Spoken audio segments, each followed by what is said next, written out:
General knowledge with Shahin চ্যানেলে আপনাকে স্বাগত। Welcome to General Knowledge with Shaheen. বাংলাদেশের সবচেয়ে বেশি দেখা যায় কোন রোগটি? Diabetes mellitus. মানুষের শরীরের সবচেয়ে বড় অঙ্গ কোনটি? ত্বক মানুষের শরীরের সবচেয়ে বড় অঙ্গ। স্বাভাবিক মানুষের শরীরের তাপমাত্রা কত? গড়ে 37 ডিগ্রি সেলসিয়াস। ডেঙ্গু জ্বর কোন মশার কারণে হয়? এডিস প্রজাতির মশা। রক্তচাপ মাপার যন্ত্রের নাম কি? স্ফিগমোফোগ্মোম্যানোমিটার।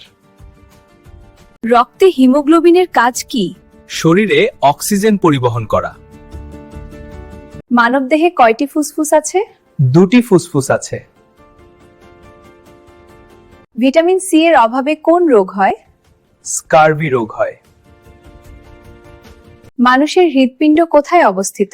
বুকের মাঝামাঝি বাম পাশে। মানবদেহে রক্তের রং লাল কেন? হিমোগ্লোবিনের কারণে। করোনা ভাইরাস প্রথম কোন অঙ্গে আক্রমণ করে? প্রধানত ফুসফুসে। মানবদেহের সবচেয়ে শক্ত হাড় কোনটি? উরুর হাড় বা ফিমার। রক্ত জমাট বাঁধতে কোন উপাদান প্রয়োজন? প্ল্যাটিলেট।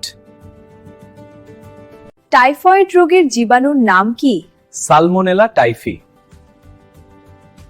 মানবদেহে কিডনির কাজ কি? রক্ত পরিশোধন করা।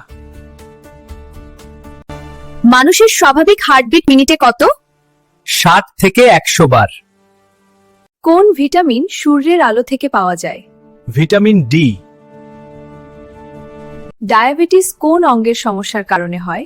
অগ্নাশয়ের সমস্যায়। মানবদেহের সবচেয়ে ছোট হাড় কোথায়? কানের ভেতরে। মানবদেহে মোট কয়টি দাঁত থাকে? পূর্ণবয়স্ক মানুষের 32টি দাঁত।